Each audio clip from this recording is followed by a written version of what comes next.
Hi, I'm Mike, and this is an intro.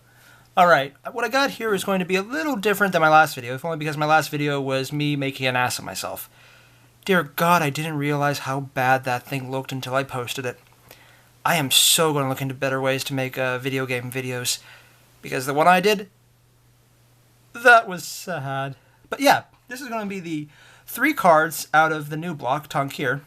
It's actually in its last phase right now. I'm not sure it counts as new anymore. But yeah, the recent block, Tarkir. Tankir? I'm probably saying it wrong. But 3 cards out of there that are just completely underrated in the EDH format. Now, they're not going to be game breaking, but at the same time, they're all going to be interesting little abilities. The first one, as you could probably guess, is Foul Tongue Shriek. It's a 1-drop black instant that says target opponent loses 1 life for each attacking creature you control. You gain that much life. Now, besides just being a flat-out fun card to play because it's cheap, it's instant, and it, gets a nice little switch off in life, it has a few upsides and downsides. The upside, of course, is that it's cheap, it's instant, and it will net you life for the opponent being, less of it, which is always a good thing. But it plays to the fact that it's loss of life, not just damage. Specifically, there's a lot of things that prevent damage or, interact with that. This is just a straight-up reduction, so it actually gets around a lot of little downsides that damage would have. Anything that prevents damage, it just ignores because it goes around it. So it actually is a little better, in my opinion, for that reason. The downside is it requires you to have an army, but it effectively doubles that army. So if you're doing a black-white token deck, now, if you're doing an effective token deck, you might not need this card. But, again, I know I'm saying that a lot, but it's one of those things.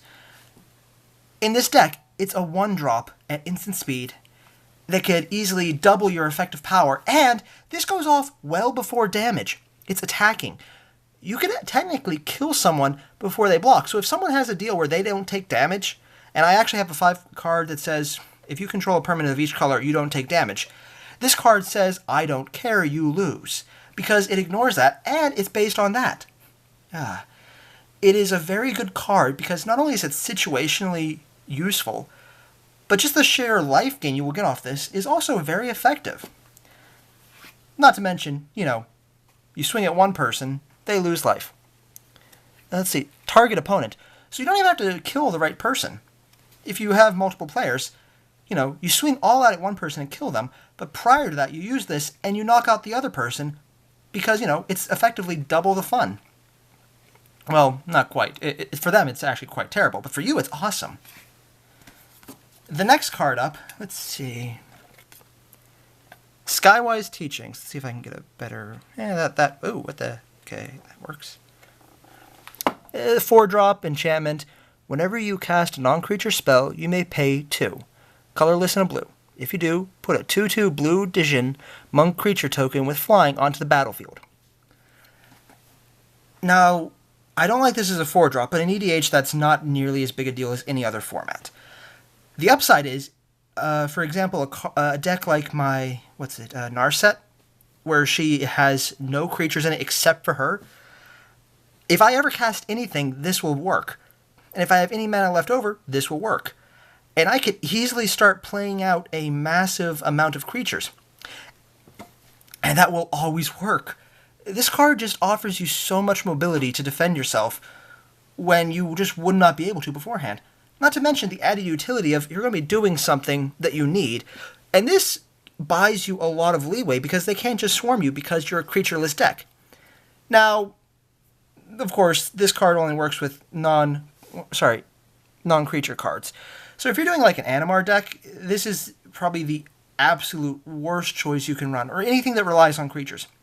But in things that are lighter on creatures, or more spell-based, instant-based, or just reactionary, or even just a counter deck, a flat-up counter deck, this is a very versatile card because you will be getting so much value out of it.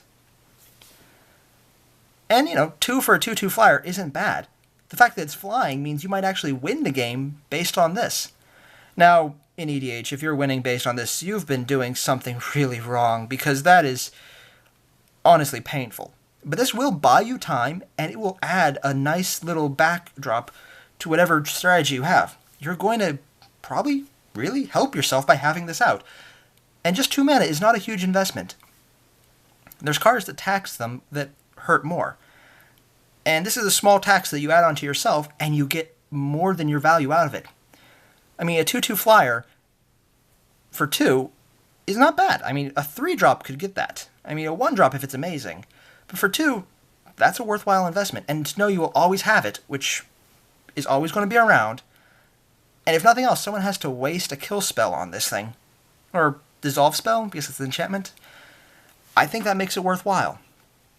And the last of the cards,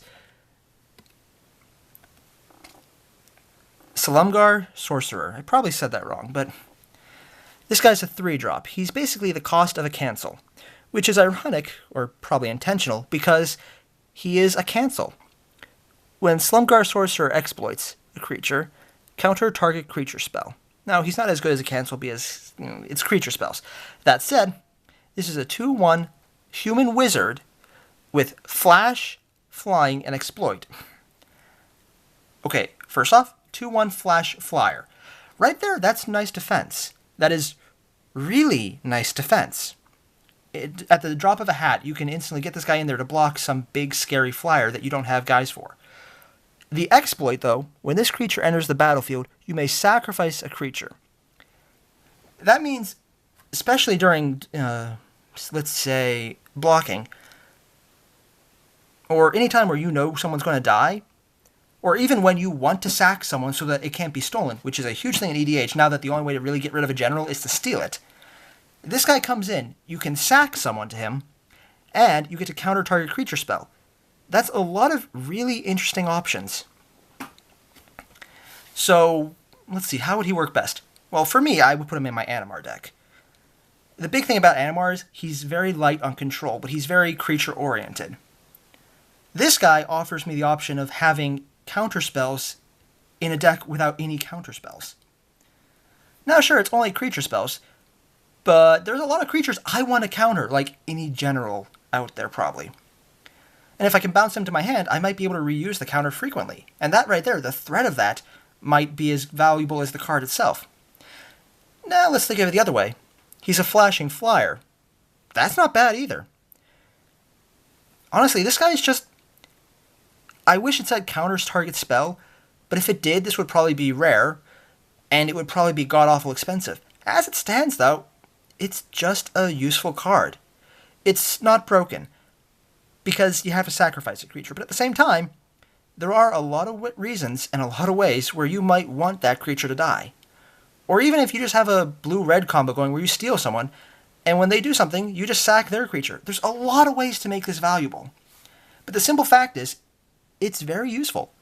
And if nothing else, a 2/1 flyer for flash will always be interesting because you can change, if nothing else, a chump blocker on command.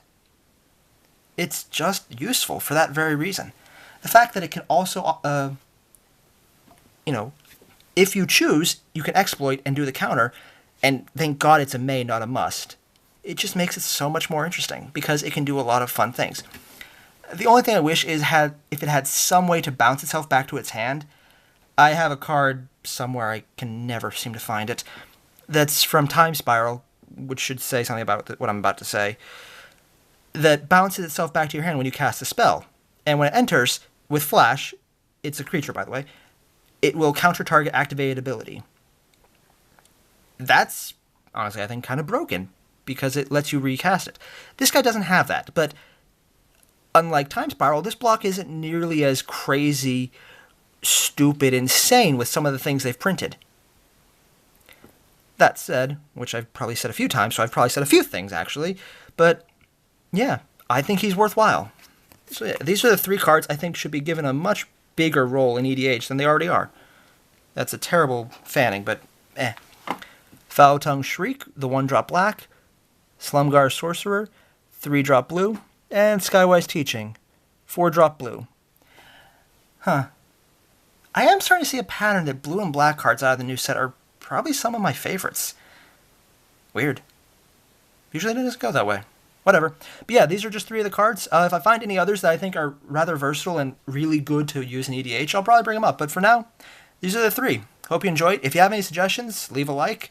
comment, critique, yell at me with incoherent rage. I don't know. Hasn't been done before, surprisingly. Even on YouTube. Who'd have thought? But yeah, I'm Mike, and this was the video. Hope you enjoy it. Later.